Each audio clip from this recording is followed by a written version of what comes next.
Hello, my friends. Welcome to your reading for November 29th, 2023. This is a collective tarot and astrology reading.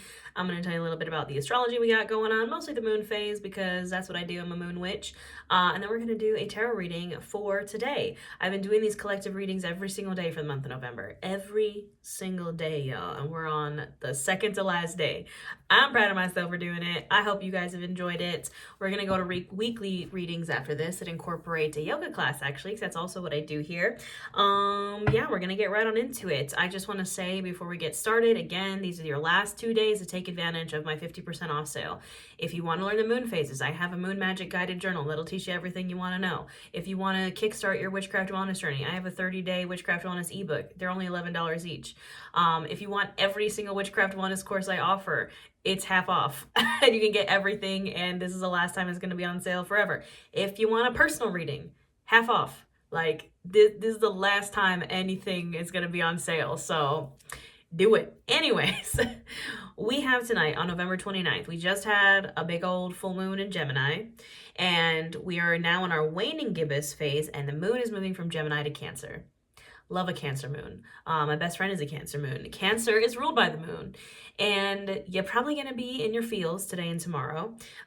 This is a great time to lean on your support system. This is a great time to, with the waning gibbous, start the reflection process of kind of like what was going on under the full moon in Gemini. It's a little bit, I don't want to say calmer of an energy because we still have all these things in Sagittarius, the Sun, Mars, Mercury in Sagittarius, but a Cancer moon just brings a little bit of healing to the party. We do have the Seven of Wands already here at the bottom of the deck. You might feel the need to perhaps, I don't want to say defend yourself, but defend anything that maybe has happened under the full moon in Gemini, defend your feelings perhaps, just defend your victory. The Seven of Wands comes after the Six of Wands, which is the card of victory, and you just might need to defend it a little bit. But what else do we have going on November 29th, 2023? What do we need to know? We have this waning gibbous moon moving into Cancer. We have the Sun, Mars, and Mercury in Sagittarius still. Yeah, absolutely. It's time to take a break. Look, we got the Four of Swords and the Hanged Man. Normally I don't like to see the Hanged Man because I'm like, ugh, God, I'm tired of being stuck. But there's nothing wrong with a little bit of a break. There's nothing wrong with kicking back and relaxing. There's nothing wrong with just taking a second. I think that's definitely what we all need after this full moon. That's generally what I recommend after any major lunation is taking a break. And maybe it's a flip in perspective as well. The Hanged Man, he's upside down. Maybe you're just, I think rest is very important when it comes to looking at things in a different perspective. If you feel very overwhelmed by something, Seven of Wands, just realized Five of Swords at the bottom of the deck. If you feel like there's just been chaos and, craziness, which yes, there has been, take a break. Take a break. You don't have to completely stop doing everything. You don't have to not go to work or whatever, but it's maybe take a nap or maybe take a day off of your phone where you just kind of put your phone on do not disturb and just chill. Play hooky if you really want to, or do self-care or whatever it is.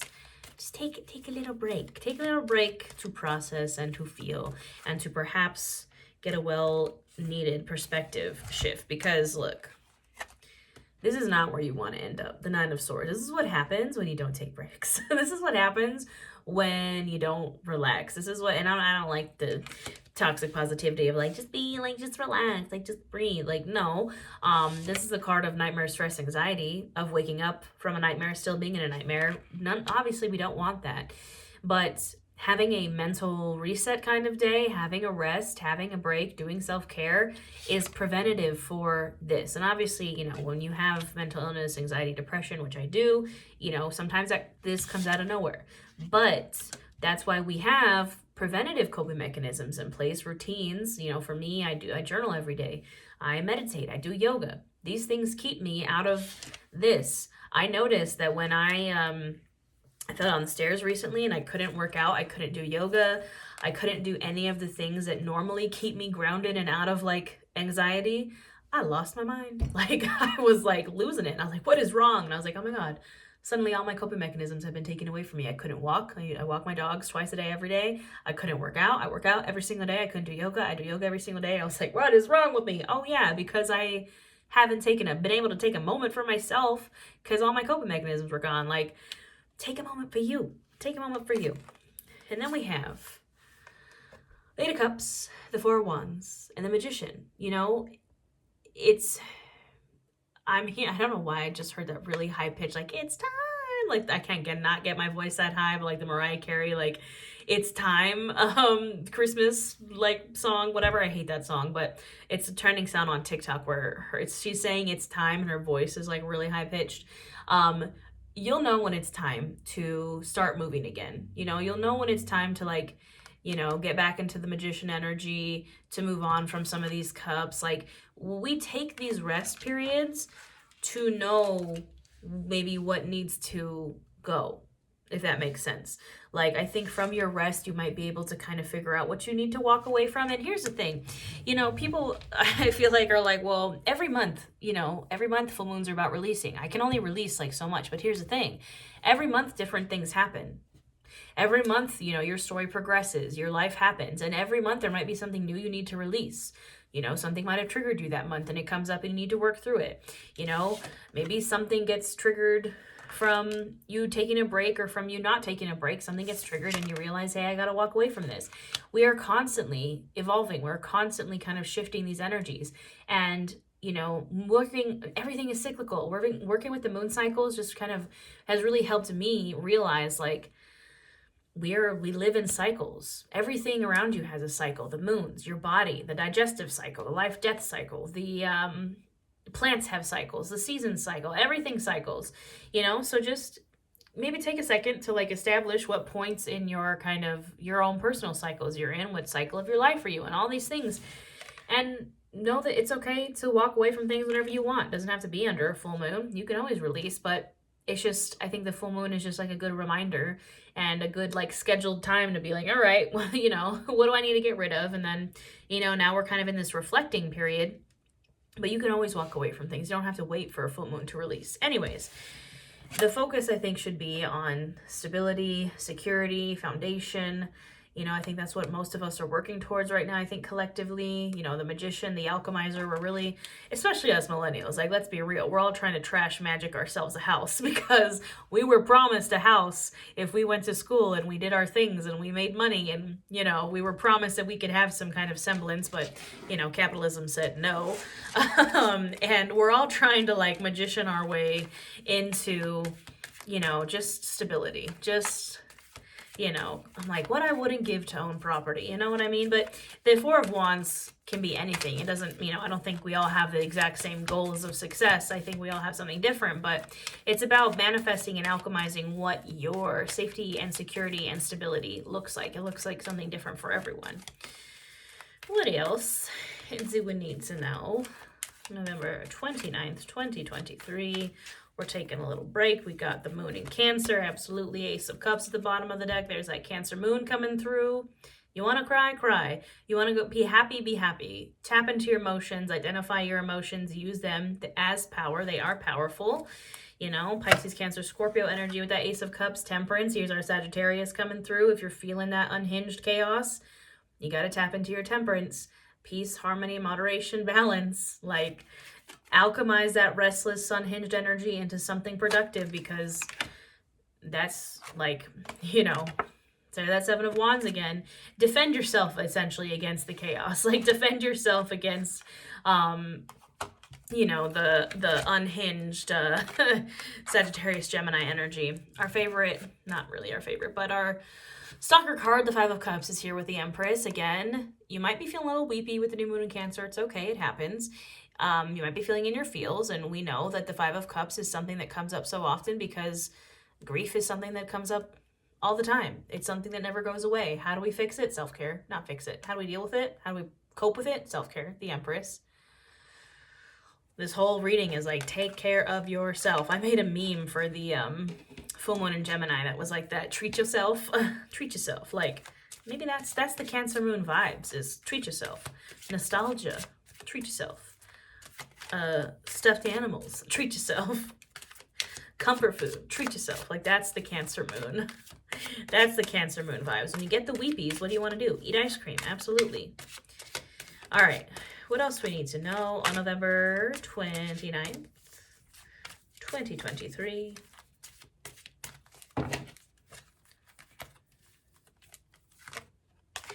Two of Wands, you know, just because we're resting doesn't mean we're not planning ahead. Doesn't mean we're not looking towards the future. You know, you can I did my vision board laying in bed. Like, I was laying in bed scrolling through Pinterest. Like, you can, it's the concept of duality, right? We have the Two of Pentacles at the bottom of the deck, you know, balancing two things. That was kind of my card for the full moon in Gemini, was this Two of Pentacles vibe, which, yes, is very like work-life balance, but it's also, again, two sides of the coin. Work hard, play hard. Work hard, you gotta rest. Like, you can be in bed and also be like making your vision board, right? You can have dual nature, the duality of things. Nine of Cups, our wish fulfillment card, is back. You know, just kind of reminding us of, like, again, even when we're resting, even when we're in a kind of recovery phase, we can still be looking ahead towards the future. We can be looking ahead towards our Nine of Cups. We can be planning, plotting, doing all of our things to get us towards the Nine of Cups, even while you're resting. Resting is an integral part of the journey. I would even say surrendering, you know, it's an essential part of manifestation. You have to surrender eventually, so you can have your judgment, so you can have the up-leveling, so we can have the graduation that we've wanted. At some point, you have to surrender, and surrender is the hardest part. Look, surrender is the hardest part of manifestation, because you can do all the work, you can do all the manifestation techniques, you can do all the spell work, and it still doesn't work, and your manifestation still isn't there yet. And you're like, but I did it. That's not how the universe works. For an example, you guys know I'm obsessed with my car. I love my car more than I love myself. My dream Mustang is sitting in my garage right now. I have tried to get this Mustang many times and have failed. I specifically tried to order my Mustang after doing all the work and thinking I was like in the right, you know, place and doing all the things, and like, but I really wasn't. I was lying to myself. I just really wanted my Mustang, but I wasn't ready for it. And I ordered my car through Carvana, and I did it once before. And I was like, yeah, I'm like doing everything right. And like, oh my God, finally getting my dream car. Look, they delivered the wrong car. They legitimately delivered the wrong car to my house. And I was like so devastated and so upset. But I only allowed myself that devastation for like 10 minutes because I was on the phone with Carvana. And I was like, you know what? It's okay. It wasn't meant to be. It wasn't meant to be at this time. I, you know, cried about it. I was sad about it. And then I was like, I know I couldn't have afforded this car payment. I don't know who I was joking that like I needed this right in this moment. And then 6 months later, guess what? I because I surrendered, because I was like, you know what? Not right now. It's okay. And I just kind of like, you know, backed off a little bit. 6 months later, I got it. I treated myself to my car for my 30th birthday, and I still have it. And, you know, I was in a much better place, and the place I needed to be to have that car. So, you know, surrender. Sometimes we got to surrender. Sometimes you got to plant the seeds and then like nurture them as best you can, and then let them do their thing, right? Like when you're growing stuff, there's only so much you're in control over. Like you can do all the things right and your plants still get eaten by bugs or whatever. Like sometimes we just have to persevere. Strength card. Here again, it was here yesterday. You know, sometimes we just, you know, she's hugging the lion in this. We got to just be like, you know what? I've done, it reminds me of that SpongeBob scene where Patrick's like, open sesame. Well, I've done all I can do. Like, sometimes you just got to be Patrick and be like, you know what? I've done everything I can do here. And rest. I've already done it. I've done the spell work. I have done the releasing. I have done the healing. I have done it. And sometimes you just got to take a step back. And there ain't nothing wrong with that. Seven of Cups. Because sometimes when you feel like there's so many different options in front of you and you feel like you're just maybe don't know which direction to go in, or you know that you want all these things, but you're like, I don't know kind of where to start or where to go. Sometimes you have to take a step back, because if you try to go for it at the wrong time, or again, like I said, that whole Mustang fiasco, like could have saved me a lot of time and energy if I had just not done that, you know? All that glitters is not gold right now. Like, take a little bit of a break. Go have some fun with your friends. Go celebrate. Three of Cups is the card of going out and celebrating with your squad. Like, you know, take some time to just go have a good time instead of like being so hyper-focused on all the work you need to do. You know what I mean? All right, let's just get a couple of oracle cards for today, November 29th, Divine Feminine, absolutely. You know, Three of Cups is heavy Divine Feminine. I mean, look at all these girlies having a good time. It doesn't matter what gender. It's just the softness. We have the Empress here. We have the Three of Cups. We have the Nine of Cups. Like, soft love. We have focus. And I'm not saying that when you're resting, you're completely forgetting your focus. I'm not saying that when you surrender, you forget where your aim is. No, you're still focused. You're still, you know, you still have that target locked, right? You just, you know, taking a well-deserved pause before you fire that arrow. It's like the breath, like in Zombieland. I know I'm making like weird pop culture references today, but Zombieland's one of my favorite movies. Me and my dad used to love it, and one of our favorite scenes, because my dad, you know, he taught me how to shoot and things like that because he was in the military. And, you know, it's like that breath you take in Zombieland. They're like shooting targets, and it's like you have to take that breath to like shoot the target. Kind of like that. It's just the breath. There's heavy fire energy happening. This is the fire card. We got all this stuff in Sagittarius. Do not let the heavy fire and the chaos of the current astrological placements get the best of you. Take that breath before you fire that arrow. Surrender before you move forward. Courage. And that's kind of sometimes the most courageous thing that we can do is take a break, is surrender, is not be in control of literally everything. Release. Absolutely. And it's like, you know, what do you do when you fire off that arrow? You release it. And it's like, I think after the focus, after the breath, after we take a moment, then we will be able to release that arrow. So that's a perfect place to end it, I think, my friends. This is our second to last day. I hope that you guys have enjoyed these readings. I know I have. You know, it didn't have my goal of like all this growth from YouTube come out of it, but I feel good about it, and I'm completing something, and I am happy with that. So again, if you want any of my offerings, they're all half off just today and tomorrow, the last few days. Book them. Book them while you got them. Learn while I got them. Go get your personal reading if you want one. You know, if you want the Witchcraft Wellness courses, you want to start your Witchcraft Wellness journey, maybe for the new year. I'm doing year ahead readings also. That's part of the sale. I only have a limited amount available. Like, get it now. Speak now or forever hold your peace, my friends. They'd be great things to work on while you're doing maybe your little rest, you know. All right, my lovelies. I hope you have a wonderful day, and I'll see you tomorrow for our last day.